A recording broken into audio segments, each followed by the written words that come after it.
Raj TV நேயர்களுக்கு வணக்கம் and welcome to நடிகர் திலகம் சாவித்ரி.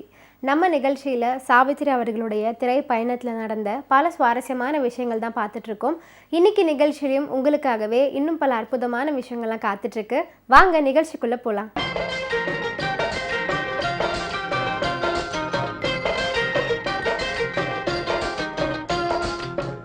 1962 பீம்சிங் இயக்கத்தில் ரங்காராவ், கண்ணாம்பா, நடிகர் திலகம் சிவாஜி கணேசன், தேவிகா, ஜெமினி கணேசன், சாவித்ரி, சந்திரகாந்தா, சந்திரபாபு, சுகுமாரி இன்னும் பல அற்புதமான நடிகர்கள்லாம் நடித்த பந்தபாசம் திரைப்படம் ஒரு அருமையான குடும்ப சித்திரம். வலம்புரி சோமநாதன் அவர்களின் கதையில் சாந்தி ஃபிலிம்ஸ் நிறுவனத்தின் சார்பில் பெரியண்ணா அவர்கள் இந்த திரைப்படத்தை தயாரிச்சிருந்தார். மெல்லிசை மன்னர்களான விஸ்வநாதன் ராமமூர்த்தி இசையமைச்சிருந்தாங்க.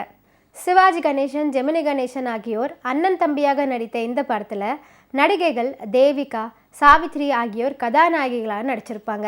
SP Rangarao, V K. ராமசாமி, சந்திரபாபு, சுகுமாரி உள்பட பலரும் இந்த படத்தில் நடிச்சிருக்காங்க. இந்த பந்தபாசம் திரைப்படத்தில் இடம் பிடித்த அற்புதமான பல பாடல்களில் ஒன்று தான் பந்தல் இருந்தால் கொடி படரும் அப்படின்னு தொடங்கக்கூடிய இனிமையான பாடல். மெல்லிசை மன்னர்களின் கைவண்ணத்தில் டி.எம். சௌந்தரராஜன், எஸ். ஜானகி குரலில், மாயவநாதனின் பொருள் செறிந்த வரிகளில், நடிகர் திலகம் சிவாஜி கணேசன் மற்றும் தேவிகாவுடைய அழகான பெர்ஃபார்மன்ஸில் இறுதி வரை நாயகன் நாயகி இடைவேளை அதிகமாக இருந்தாலும் நடிகர் திலகம் தேவிகா முகபாவம் சொல்லும் 1000 நெருக்கம் இந்த பாடலில். ஜானகி குரல் வளத்தில் எப்படியெல்லாம் இனிமையை வாங்க முடியுமோ அத்தனையும் வடித்து எடுத்து விடுவார் எம்எஸ்வி அவர்கள். கூட பாடுவதோ ஏழிசை வேந்தன். கேட்கவா வேண்டும் இந்த பாடலுடைய இனிமைக்கு. 1952 ஆண்டிலிருந்து 1993 வரை நடிகர் திலகம் சிவாஜி கணேசன் நடித்த கிட்டத்தட்ட 41 திரைப்படங்கள் தீபாவளி அன்று தான் ரிலீஸ் ஆகியிருக்கு.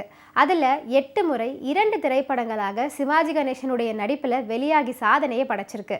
இதில் 22 திரைப்படங்கள் 100 நாட்களை கடந்தும், 5 திரைப்படங்கள் 175 நாட்களை கடந்தும், 3 திரைப்படங்கள் 200 நாட்களை கடந்தும் ஓடிருக்கு.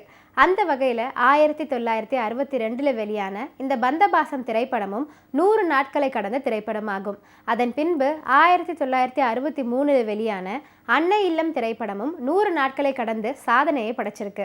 எஸ்பி ரங்காராவ் அவர்களும் இந்த பந்தபாசம் திரைப்படத்தில் மிகவும் அற்புதமாக நடிச்சிருப்பார். செல்வந்தராகவும் பிறகு நோய்வாய்ப்பட்டு ஊனமுற்று கை கால்கள் விளங்காமல் தவிக்கும் போதும் அவருடைய நடிப்பு திறமை நன்கு வெளிப்பட்டிருக்கும். நடிகை எம்.வி. ராஜம்மா அவர்கள் இந்த பந்தபாசம் திரைப்படத்தில் மீனாட்சி அப்படிங்கிற கதாபாத்திரத்தில் நடிச்சிருப்பாங்க.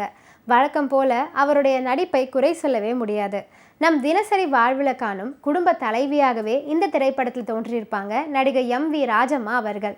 பீம்சிங் படங்களுக்கு என இருக்கும் காதல், எமோஷன், சென்டிமெண்ட் காட்சிகள் என அனைத்து விஷயங்களும் இந்த படத்துலையும் இடம் பிடிச்சிருக்கும். அது மட்டும் இல்லாமல் இறுதியில் வழக்கம் போல மகிழ்விக்கும் கிளைமேக்ஸில் முடிச்சிருப்பாங்க. கவிஞர் மாயவநாதன் அவர்களின் கருத்தாழமிக்க வரிகளில் இந்த பந்தபாசம் திரைப்படத்தில் இடம் பிடித்த மற்றொரு அற்புதமான பாடல் தான் கவலைகள் கிடைக்கட்டும் மறந்துவிடு என்ற பாடல்.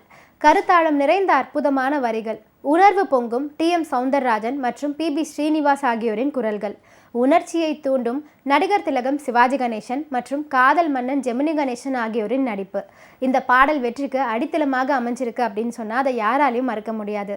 மெல்லிசை மன்னர்களின் இனிய இசை இந்த பாடலை காலம் கடந்து நிலைத்து நிற்கும்படி செஞ்சிருக்கும். பாடல் காட்சியில் குற்றவாளியாக நிற்கும் தம்பி ஜெமினி கணேசனின் கலங்கும் மனதுக்கு சமாதானம் சொல்லும் அண்ணனாக சிவாஜி கணேசன் பாடும் பாடல் தான் இது. இன்னைக்கு நம்ம நடிகர் திலகம் சாவித்ரி நிகழ்ச்சியில் பல சுவாரஸ்யமான விஷயங்கள்லாம் சொன்னேன். இதெல்லாம் கேட்டு ரசிச்சிருப்பீங்கன்னு நினைக்கிறேன். இந்த நிகழ்ச்சியை தொடர்ந்து பாருங்கள். நன்றி, வணக்கம்.